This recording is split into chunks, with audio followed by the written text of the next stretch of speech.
नमस्कार। आपका अखबार के YouTube चैनल पर आपका स्वागत है। मैं हूं प्रदीप सिंह। राफेल का मुद्दा एक बार फिर उछला है और कांग्रेस पार्टी के लिए ये मुद्दा ऐसा है, एक पुराने घाव को बार बार कुरेदने वाला एक दर्द है, जिसके कारण राफेल का मुद्दा कांग्रेस के दिल के बड़े करीब है। क्या है वो मुद्दा, वो तो बाद में बात करेंगे। पहले अभी जो सामने कंट्रोवर्सी है, जो विवाद आया है एक फ्रेंच वेबसाइट पर छपी खबर के बाद, मामला कुल ये है कि उस छपी हुई खबर के मुताबिक 2007 से 2012 के बीच में एक बिचौलिया है सुषेण गुप्ता, उसको पैसे दिए गए, दलाली दी गई। अब वो दलाली दी गई 2007 से 12 के बीच में। बीजेपी का ये कहना है कि ये दलाली जो है कांग्रेस पार्टी के लिए थी, जो कांग्रेस पार्टी ने जो डील कर रही थी, जो कि नहीं हुई। कांग्रेस पार्टी का कहना है कि जब कोई डील हुई ही नहीं तो दलाली का सवाल कहाँ से है।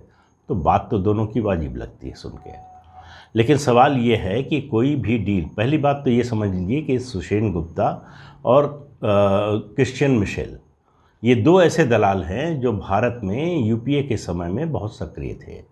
जो अगस्ता वेस्टलैंड हेलीकॉप्टर डील थी, उसमें भी ये दोनों दलाली कर रहे थे, ये दोनों दलाल थे। ये तो इस्टेब्लिश हो चुका है। तो इन दोनों के दलाल होने पर या इस तरह के सौदे कराने पर इसमें कोई शक नहीं। इसमें भी कोई शक नहीं है कि इनका उस समय की यूपीए सरकार में रसूख था। ये सौदे करवा सकते थे, सौदे बनवा सकते थे, बिगड़वा सकते थे। तो ये एक बात तो ये बड़ी स्पष्ट है। तो डील तो यूपीए सरकार के समय जब ये हेलीकॉप्टर, ये लड़ाकू विमान के खरीदने की बातचीत चल रही थी, उसके बाद टेंडर हुआ। टेंडर के बाद जो टेंडर आए उनको शॉर्टलिस्ट किया गया। फिर जो एयरफोर्स की जो टेक्निकल, डिफेंस मिनिस्ट्री की टेक्निकल कमेटी होती है, उसने जांच की, बैठकें हुई।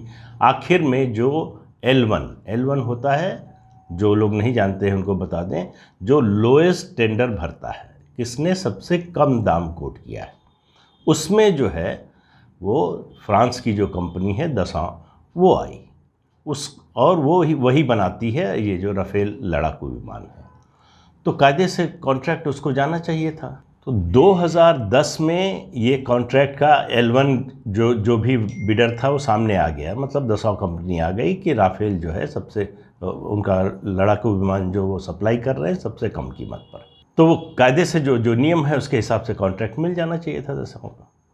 लेकिन उसमें एक और कंपनी थी, यूरोकॉप्टर, और वो भी कॉम्पिटिटर थी, वो फेल हो गई बिड में।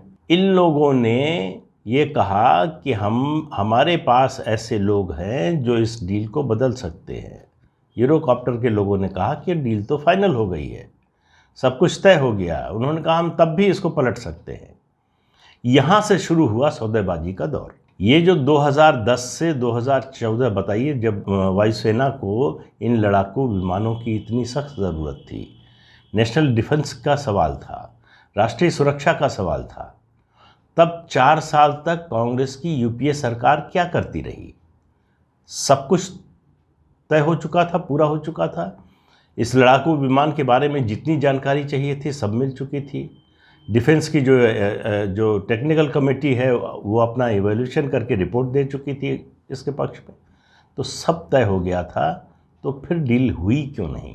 जो बार बार कांग्रेस कहती है ना कि हम तो खरीद रहे थे 126, आपने 36, 126-36 को तो छोड़िए, सवाल ये है कि आपने 6 भी क्यों नहीं खरीदे? वो नहीं खरीदे इसीलिए अभी तक ये बात सामने नहीं आई थी। अब सामने आ रही है कि डील में जो दलाली थी उस पर मामला अटका हुआ था, कौन ज़्यादा देगा। इसलिए जो है डील जो है 2014 तक नहीं हो पाई, लड़ाकू विमान नहीं खरीदे गए यूपीए सरकार में। अब उसके बाद 2014 में आ गई एनडीए सरकार, नरेंद्र मोदी प्रधानमंत्री बन गए। तो फिर से इवैल्यूएशन हुआ और ये हुआ कि सारा टेक्निकल प्रोसेस जो है सब कुछ पूरा हो चुका है। देखिए, पार्टियों के आने जाने से सरकार नहीं बदल जाती। सरकार जो है वो, सरकार नाम की जो एंटिटी है वो कंटिन्यूटी में रहती है। तो डिफेंस मिनिस्ट्री हो या उसकी टेक्निकल एक्सपर्ट कमेटी हो, उसकी राय सरकार बदलने के साथ नहीं बदल जाएगी। तो जो तकनीकी सुझाव या रिकमेंडेशंस थी उसकी, वो तो उसी तरह से थी।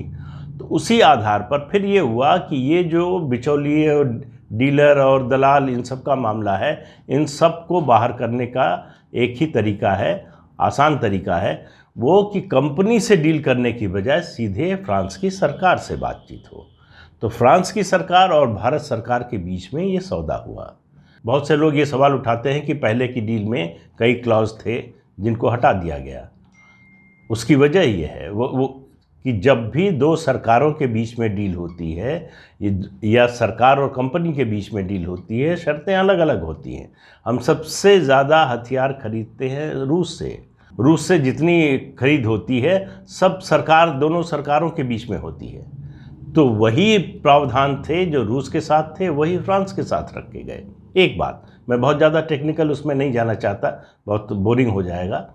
दूसरी बात, अब जब एनडीए सरकार ने, नरेंद्र मोदी की सरकार ने इसका सौदा कर लिया तो कांग्रेस ने सवाल उठाना शुरू किया। कांग्रेस को लगा कि वो बहुत बड़ा मौका चूक गए, कुछ मिला नहीं उसमें, तो उन्होंने आरोप लगाना शुरू किया। उसमें फ्रांस के कुछ जो है एनजीओ वो भी शामिल हो गए। यूरोकॉप्टर के बारे में ऐसा कहा जाता है कि उसके लोग इसके पीछे, ये मतलब इसका कोई प्रमाण नहीं है, कभी प्रमाण मिलेगा भी नहीं, कि इसके पीछे जो ये कैंपेन था इसकी फंडिंग वो लोग कर रहे थे। हमेशा होता है ये कॉर्पोरेट राइवलरी में, ये कोई बड़ी बात नहीं है, सामान्य बात है। जो भी कंपनी टेंडर हार जाती है वो फिर कोशिश करती है कि जिसको मिला है उसको रॉन्ग बॉक्स में खड़ा कर दो, उसकी कमियां बताओ, उसकी खामियां बताओ। तो ये खेल दुनिया भर में चलता है। लेकिन उसके लिए कंधा देश की सबसे बड़ी पार्टी जो विपक्षी पार्टी है वो अपना दे दे, ये थोड़ा आश्चर्य की बात थी। तो इस पर जांच की मांग होने लगी। तो इसमें जांच हुई, फिर मामला सुप्रीम कोर्ट में गया। सुप्रीम कोर्ट ने इसकी विस्तार से सुनवाई की, एयरफोर्स के लोगों को बुलाया, टेक्निकल लोगों को बुलाया, सरकार से जितने दस्तावेज थे मंगवाए, गोपनीय दस्तावेज जो है सीलबंद लिफाफे में आए, सबका अध्ययन हुआ। उसके बाद सुप्रीम कोर्ट ने कहा इस डील में कोई गड़बड़ नहीं है।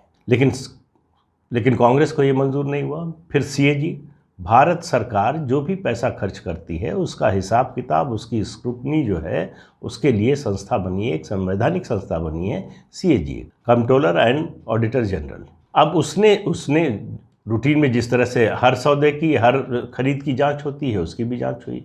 उसने जो रिपोर्ट दी, देखिए बाकी टेक्निकल मामले में तो आप दूसरे लोगों की सलाह के बारे में सुन सकते हैं, उस पर चर्चा कर सकते हैं। जहाँ तक वित्तीय मामलों का सवाल है, सरकार की खरीद फरोख्त का खर्चे का, उसमें सीएजी की राय अंतिम होती है। और क्योंकि उसके पास जो डॉक्यूमेंट्स आते हैं वो हर डॉक्यूमेंट जो है किसी भी मिनिस्ट्री से प्रोक्योर कर सकती है, ले सकती है। बाकी ये अधिकार और किसी संस्था को नहीं। तो सीएजी ने ये कहा कि यूपीए के समय में जो डील फाइनल हो रही थी उसमें और एनडीए के समय यानी बीजेपी सरकार के समय जो डील हुई उसमें बीजेपी सरकार की डील 3% सस्ती है। अब कांग्रेस एक बात पर अड़ी थी, जैसे मुर्गे की एक टांग वैसे ही अड़ी हुई थी कि भाई हम तो खरीद रहे थे 500 कुछ में, आपने खरीदा जो है इसको 1100 कुछ में।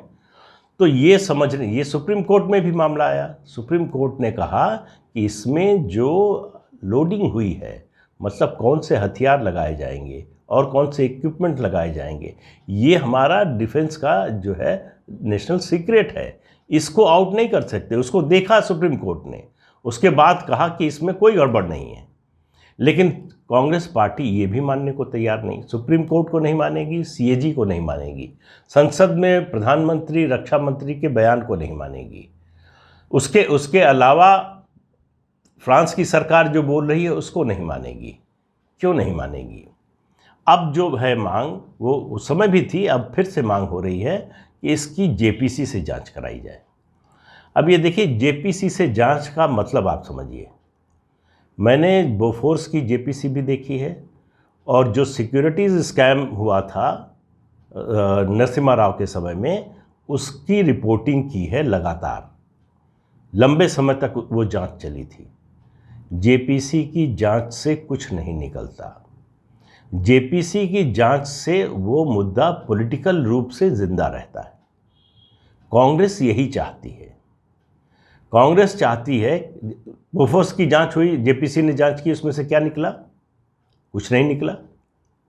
इसी तरह से सिक्योरिटीज स्कैम में जितने भी बड़ी मछलियां थी सब बाहर हो गए उनसे। इसके अलावा देखिए जेपीसी, अब मान लीजिए कि सरकार मान ले, एक बड़ा इनोसेंट सा क्वेश्चन होता है कि अरे भाई हम क्या मांग कर रहे हैं, हम तो जांच की ही मांग करा रहे हैं ना, अगर कोई गड़बड़ नहीं है तो आप जांच करा लीजिए, आप बरी हो जाएंगे। तो ये बात सुनने में बड़ी तार्किक लगती है, लगता है कि भाई जांच कराने में सरकार क्यों भाग रही? सरकार भाग रही जांच कराने से, इसका मतलब कुछ गड़बड़ है। सरकार जांच कराने से नहीं भाग रही है, लेकिन सवाल यह है कि एक इशू का, एक मुद्दे का, एक मामले की कितनी बार जांच होगी और उस जांच का तरीका क्या होगा। मान लीजिए कि संसदीय समिति से जांच कराने के लिए सरकार तैयार हो जाए और संसदीय समिति की जांच के बाद आए कि जो आरोप लगाए गए सब गलत थे, तो क्या कहा जाएगा? अभी से बता रहा हूँ आपको। कहा जाएगा कि इसमें तो बीजेपी का बहुमत था, ज़्यादातर सदस्य जो है बीजेपी और उसके सहयोगी दलों के थे, इसलिए ये रिपोर्ट जो है मैनिपुलेट कर ली गई। आप सुप्रीम कोर्ट को नहीं मानेंगे, आप सीएजी को नहीं मानेंगे, आप जेपीसी को नहीं मानेंगे, आप सीबीआई को नहीं मानेंगे, ईडी को नहीं मानेंगे, क्योंकि ईडी सीबीआई सारी से सरकारी एजेंसियां कांग्रेस के मुताबिक ये सरकार की सहयोगी संस्थाएं हैं। जैसे कांग्रेस थी तो ये बड़ी इंडिपेंडेंट थी। सुप्रीम कोर्ट वो बीजेपी से मिला हुआ है, सीएजी वो तो सरकारी संस्था है और वो सरकार के मुताबिक काम करती है, कांग्रेस के समय इंडिपेंडेंट रही होगी। तो बात कुल मिलाकर ये है कि हमको किसी जांच की रिपोर्ट माननी ही नहीं। क्यों नहीं माननी है? क्योंकि तब तक हम उस जांच को नहीं मानेंगे जब तक जांच ऐसी हो कि वो हमारे आरोप को सही साबित कर दे। अगर जांच हमारे आरोप को सही साबित कर दे तो वो जांच सही है। अगर ये जांच कोई भी जांच कहती है, चाहे वो सुप्रीम कोर्ट हो, चाहे सीएजी हो, चाहे जेपीसी हो, कोई हो, अगर वो ये कहती है कि नहीं ये आरोप गलत है, तो इसका मतलब उसमें कुछ गड़बड़ है, सरकार ने गड़बड़ किया है। तो जेपीसी का मामला ये है कि उसमें पॉलिटिकल लोग होंगे, सांसद होंगे, राज्यसभा लोकसभा के सदस्य होंगे, तो रोज़ उसमें से कुछ बोलने के लिए कांग्रेस पार्टी के पास होगा, तो वो मुद्दा जिंदा रहेगा। अब मैं जो शुरू में मैंने बात कही उस पर आता हूँ। कांग्रेस ये कर क्यों रही? सिर्फ इतना नहीं है कि कांग्रेस इस डील में पैसे कमाना चाहती थी और नहीं कमा पाई। ऐसा तमाम डील्स जो खुल रही हैं उनसे साबित हो रहा है कि उस समय बिचौलियों के लिए काम करना बहुत आसान था। कौन लोग मदद कर रहे थे, किनके पास पैसा जा रहा था, वो सब जांच की रिपोर्ट आएगी तो पता चलेगा। लेकिन कांग्रेस सरकार में ये काम आसान था, इसमें कोई दो राय नहीं है। दरअसल एक पुराना दर्द है और ख़ास तौर से गांधी परिवार के लिए, और वो दर्द है 1986 का, 80 के दौर का, जब राजीव गांधी प्रधानमंत्री थे, जब बोफोर्स कांड का खुलासा हुआ था। बोफोर्स कांड में दलाल नहीं है ये घोषणा संसद में राजीव गांधी ने की, दलाल निकला। फिर उन्होंने कहा कि जो है मेरे दोस्तों ने दलाली नहीं ली, फिर उन्होंने कहा मेरे परिवार ने दलाली नहीं ली। अगर राजीव गांधी ने उस समय संसद में खड़े होकर ये कह दिया होता कि हाँ इसमें दलाल था, उसको दलाली दी गई थी और वो दलाली हम वापस लाएंगे, वो पैसा हम वापस लाएंगे और इस आगे ध्यान रखेंगे कि इस तरह की घटना ना हो, तो शायद राजीव गांधी के खिलाफ वो नारा नहीं लगता। गांधी परिवार का दर्द वही है। वो जो नारा लगा था, गली गली में शोर है, वो नारा नहीं लगा होता अगर राजीव गांधी ने ऐसा किया। तो बोफोर्स ने वो नारा लगवाया और मिस्टर क्लीन बनकर जो आए थे, ईमानदार बनकर जो राजीव गांधी आए थे, एक बेईमान और भ्रष्ट नेता की छवि लेकर सरकार से बाहर गए।